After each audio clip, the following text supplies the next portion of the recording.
दुनिया के लोग नहीं समझते कि शंकर पर जल चढ़ाने का क्या लाभ है। शिव महापुराण गति है, अगर एक दिन शिव महापुराण की कथा कहती है सोमवार के दिन भगवान शंकर को अगर जल चढ़ाया जाता है तो घर में तेज लक्ष्मी प्राप्त होती है। क्या मिलती है? तेज लक्ष्मी। अंदर बैठी थी, उनके नेत्र से अश्रु गिरा। पूरी दुनिया में केवल एक बेलपत्र का वृक्ष कैसा होता है जिस वृक्ष के नीचे माता लक्ष्मी शाम के समय पर बुआरी लगाने के लिए जाती है, झाड़ू लगाने के लिए। बेलपत्री के पेड़ पर बेलपत्र का वृक्ष जिसकी यहाँ लक्ष्मी नहीं गिरती हो, पैसा घर में नहीं आता हो, बहुत चिंता लगी रहती हो, लक्ष्मी से जुड़ी हुई, व्यापार से जुड़ी हुई, पैसा आई नहीं गया, बहुत मेहनत कर रहे हो।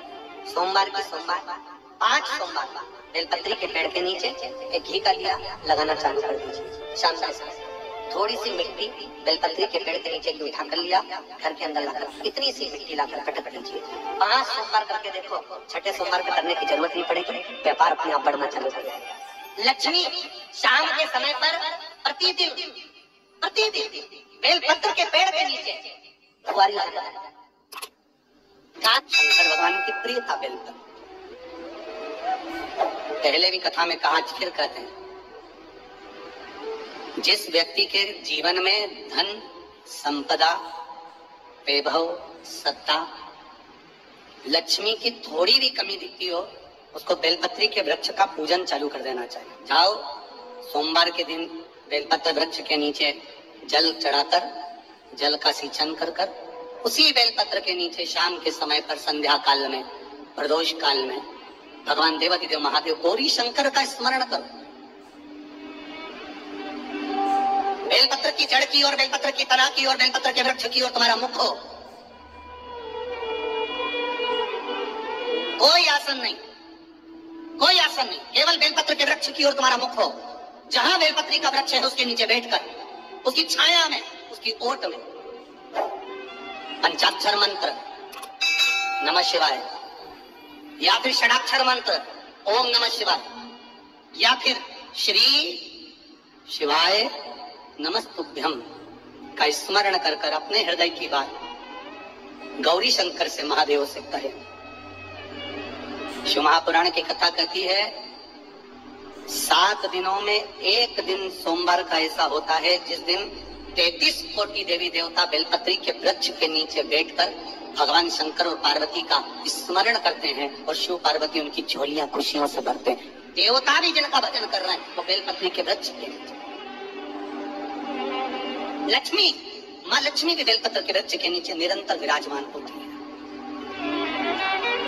और आप लोगों से एक निवेदन और करना चाहेंगे, ये मनुष्य का शरीर जब तक रहे, ये मानव की देह जब तक रहे, जिंदगी में एक बेलपत्री का वृक्ष अपने रहते रहते कहीं पर भी लगाना, उसको बड़ा करना, उसको बड़ा कर कर जैसे अपने बच्चे को बड़ा करते हो ऐसे लगाकर बड़ा कर कर महादेव से कहना कि मैंने अपनी जिंदगी में, मैं मर भी जाऊं, मेरे प्राण छूट भी जाएं, मेरे जाने के बाद मेरे घर के लोग 1 लोटा जल चढ़ाएं ना चढ़ाएं, बेलपत्री चढ़ाएं ना चढ़ाएं, पर ये वृक्ष मैंने बेलपत्री का लगा दिया, अगर मैं मर भी गई तो मेरे मरने के बाद भी मेरे हाथ की बेलपत्र महादेव को चढ़ती रहेगी, महादेव को प्राप्त होती रहेगी।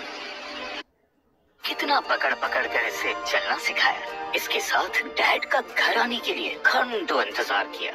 अपनी पहली बिजनेस का आइडिया इनको मेरे कंधे पर आया।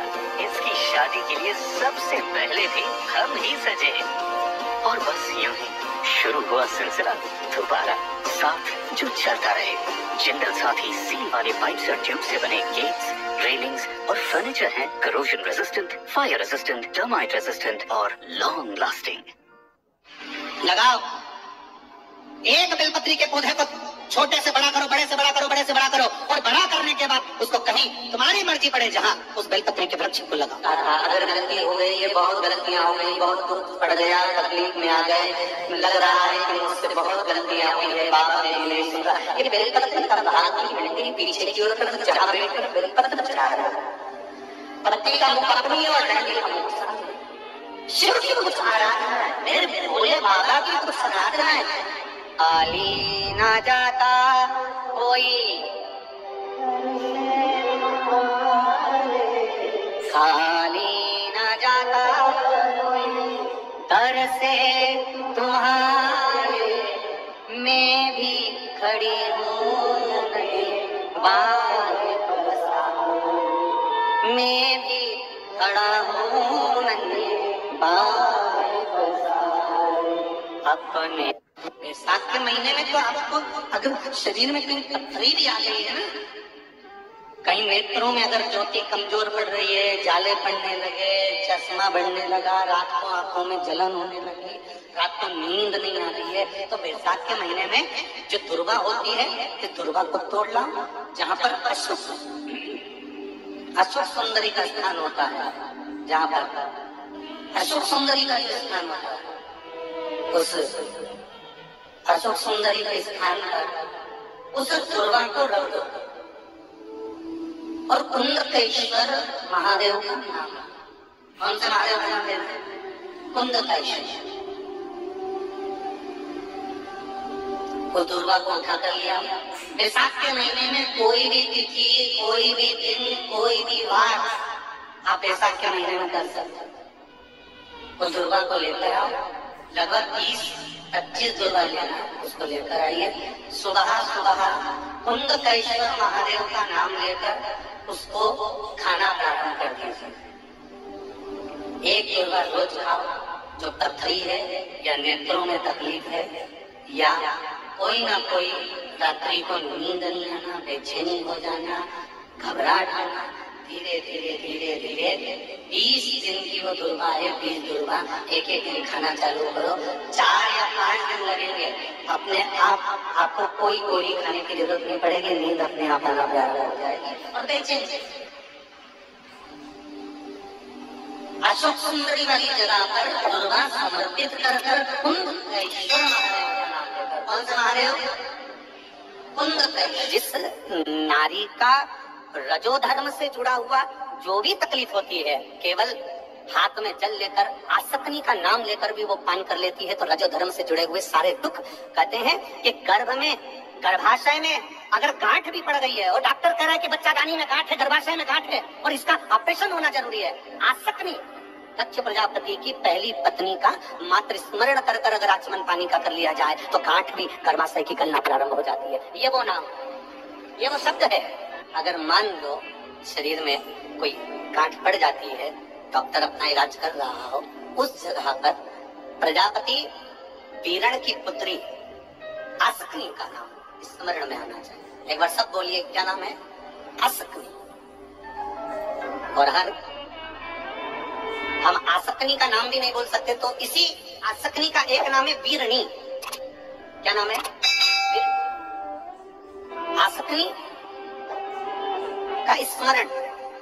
अगर गांठ भी गर्भाशय में है और डॉक्टर बोल रहा है कि ऑपरेशन है, कराना है, डॉक्टर साहब से कहना, साहब जल्दी तो नहीं है ना, 15 दिन का समय तो मिल सकता है या 10 दिन का समय तो मिल सकता है इसका ऑपरेशन कराने के लिए।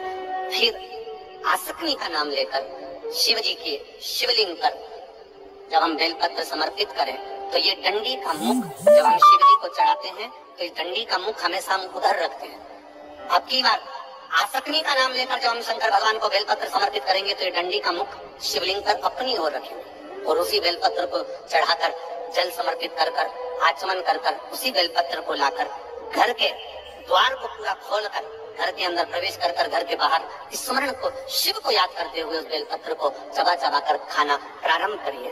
10 दिन मांगिए कि 10 दिन के बाद मैं ऑपरेशन कराऊंगी, मना नहीं, पर एक बार मैं मेरे महादेव का नाम का स्मरण करना चाहती हूँ, एक बार शिव तत्व को।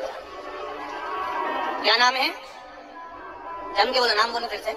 आसक्ति। इस नाम की मूलता का स्मरण करें। वीरणी। जैसे गणेश जी की 2 सूंड होती है, एक राइट सूंड का गणेश, एक लेफ्ट सूंड का गणेश। कौन कौन सी सूंड का? राइट सूंड और लेफ्ट। राइट सूंड का गणेश घर में होना चाहिए और लेफ्ट सूंड का गणेश आपका कोई ऑफिस हो जहाँ से आप अपना धंधा कर रहे हैं, नौकरी कर रहे हैं, सर्विस कर रहे हैं, काम कर रहे हैं, बिजनेस कर रहे हैं, या आप अपनी कोई भी कुर्सी के ऊपर बैठते हैं किसी कमरे में जाकर, उस कमरे के अंदर लेफ्ट सूंड का अगर गणेश होगा तो आपकी तरक्की को, आपकी उन्नति को दुनिया में कोई नहीं रोक सकता। और अगर जिस स्थान पर बैठकर आप बिजनेस कर रहे हैं, कमा रहे हैं, उस स्थान पर राइट सूंड का गणेश होगा तो आपकी तरक्की नहीं, वहाँ लेफ्ट सूंड का गणेश होना चाहिए। और घर में जम के बोलो, राइट सूंड।